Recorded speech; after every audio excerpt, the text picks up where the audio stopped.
Fala galera, boa noite. Vamos continuar aqui o estudo do Sermão do Monte. A gente está no capítulo 6. A gente vai do versículo 19 até o versículo 34, tudo bem? E aqui Jesus vai abordar os temas sobre o acúmulo de tesouro, sobre os nossos olhos e sobre a gente não andar ansioso, não andar ansiosos, né? Então, não tem mensagem mais importante do que essa nesse momento de quarentena. Por isso, fica ligado.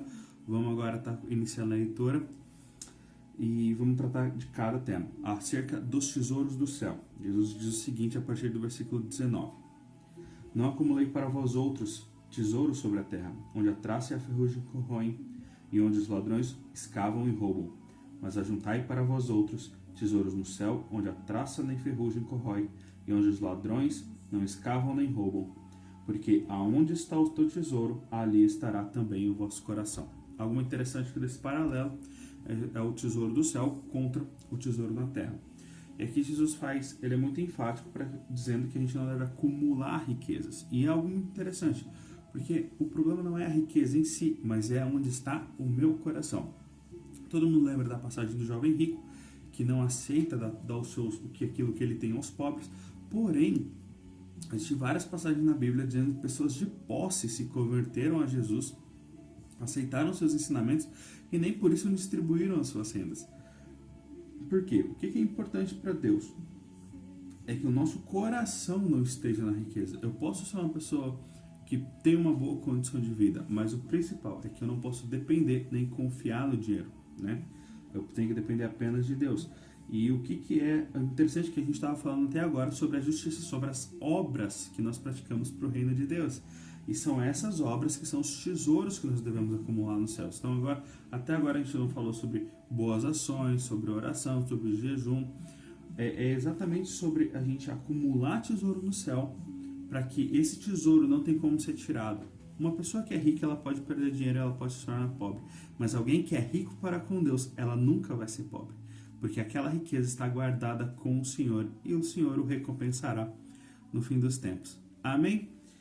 É isso, a partir do versículo 22, ele vai tratar então da luz e das trevas. Ele diz o seguinte: são os olhos lâmpada do corpo.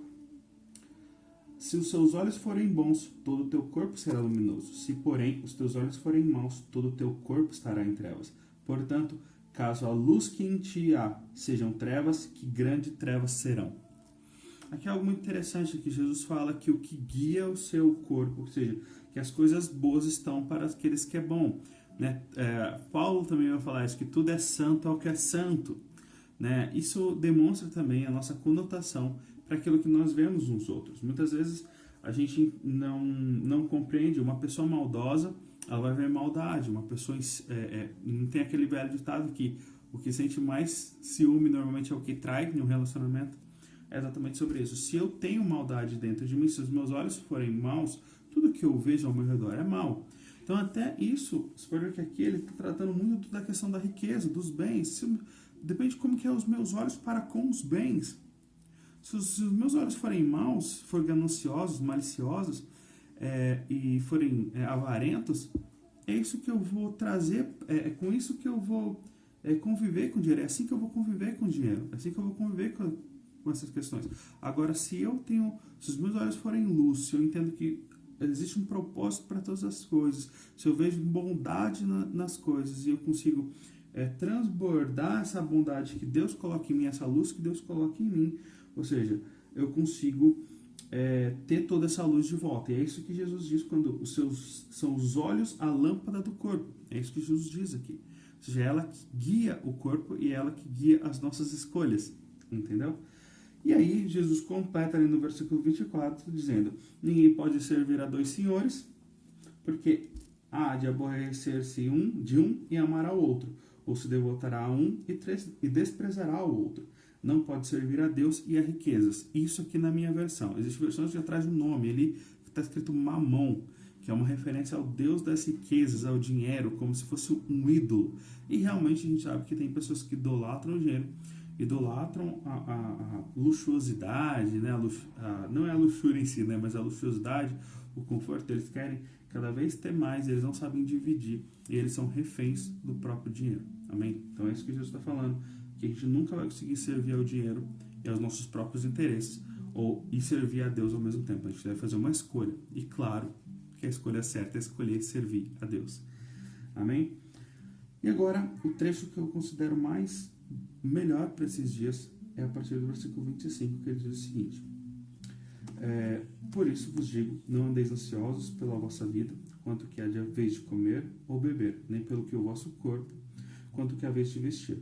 Porque não é a vida mais do que o alimento, e o corpo mais do que as vestes? Observar as aves do céu, não se semeiam, não colhem, nem ajuntam-se em celeiros, contudo, o vosso Pai Celeste as sustenta. Porventura, não valeis vós muito mais do que as aves?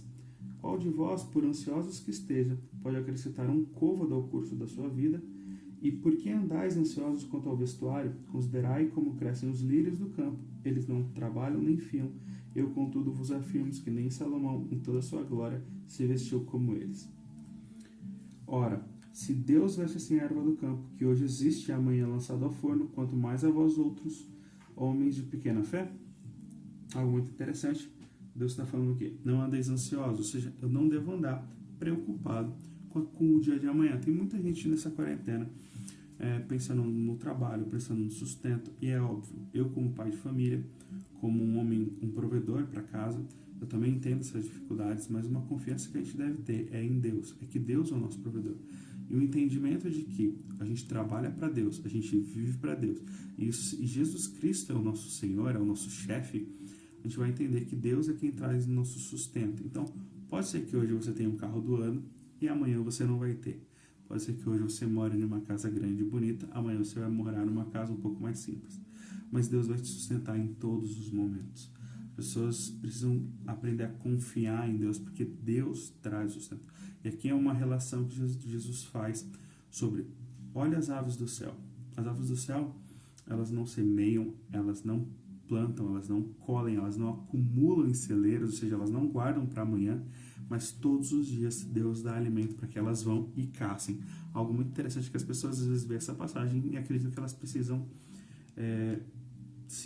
não se dispor a trabalhar. Mas esse próprio exemplo das aves, ele vem nos ensinar muito, porque ele não está falando aqui que nós somos filhotes e que Deus vai vir e vai colocar na nossa boca. Não. É as aves. As aves, elas têm que caçar todos os dias o seu alimento. Amém? E é exatamente isso que a gente precisa fazer. Todos os dias Deus vai nos sustentar. Mas assim como o maná no tempo do deserto, quando Israel foi liberta do êxodo, Deus dava o maná todo dia. E o maná não durava mais do que um dia, a não ser ao sábado. A não ser na sexta-feira. Porque é o seguinte, porque Deus, ele é o nosso provedor, é Ele que vai nos sustentar. E a nossa provisão, ela vem de Deus, ela vem na medida o suficiente para que nós não esbanjemos e que também não nos falte. Amém? E é isso que a gente deve confiar em Deus, que Deus vai trazer na medida para nos sustentar nesses dias. E aí ele faz esse mesmo exemplo para a questão das vestimentas, falando dos lírios, e aqui lírios, ele está falando sobre todo tipo de planta, tá? E que ora a formosura, ora a beleza dos lírios, nem por isso elas precisam fiar, elas precisam se preocupar com o que vestir, porque Deus as veste. E ele dá o exemplo de Salomão, que foi o homem, de acordo com a Bíblia, foi o homem mais rico do mundo. Era o homem mais sábio, né? E a sabedoria era a riqueza, e era um homem muito rico e se vestia muito bem. E aí ele faz a comparação de que nem Salomão poderia ser mais bonito do que os próprios lírios, que não se preocupam nem um pouco com a própria roupa. E aí o exemplo que ele dá é que esses lírios, eles são jogados, eles são queimados. E aqui é um exemplo porque existia um comportamento, na verdade era uma forma de se pré-aquecer o forno para se fazer vasos de barro, eles queimavam plantas, eles queimavam flores dentro do vaso, tá? Não sei, dentro do forno. E é por isso que ele dá esse exemplo sobre queimar o lírio do campo, tá bom? E aí ele faz a comparação falando, olha, se o lírio que é assim, é tão lindo, ele vai morrer amanhã queimado no fogo, quanto mais a vós, homens de pequena fé, Deus não dará roupas, Deus não dará sustento, Deus não dará comida. E aí Jesus continua no versículo 31, fala, portanto, não vos aquieteis dizendo, o que comeremos, o que beberemos, ou com que nos vestiremos? Porque os gentios é que procuram essas coisas, pois o vosso Pai Celeste sabe sabe que necessidade de todas elas. E aqui, ali no versículo 31, Jesus vai dizer algo muito importante, que é o cerne de todo esse ensinamento. Buscai em primeiro lugar o seu reino e a sua justiça, e todas estas coisas vos serão acrescentadas. Portanto, não vos inquieteis com o dia de amanhã, pois o dia de amanhã trará os seus cuidados. Basta ao dia o seu próprio mal. Ou basta a cada dia o seu próprio mal, em algumas versões. Cara, esse versículo 31 e 34, ele deve ficar gravado no nosso coração. Por quê? O que Jesus está falando aqui? Fala, olha, você não deve se preocupar com o que comer e com o que beber. Porque se você busca o reino de Deus e a sua justiça, e novamente, até agora a gente está falando sobre a justiça de Deus aplicada através das obras. Então, se a gente busca o reino de Deus e a sua justiça, todas essas coisas que ele comentou agora, comida, bebida e vestes, Deus vai nos sustentar.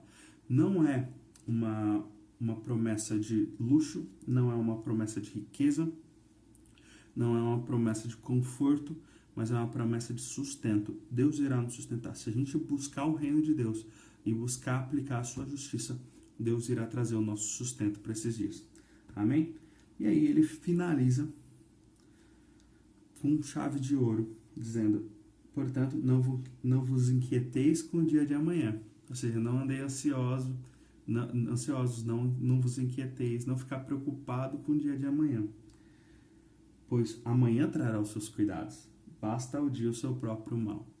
Se lembra que eu comentei que Deus dá o sustento para cada dia, como o maná no deserto, como a ave precisa caçar no dia, Deus vai trazer o sustento de cada dia. Então, se Deus trouxe o sustento hoje, eu não preciso me preocupar com o dia de amanhã, porque amanhã Deus vai trazer o sustento.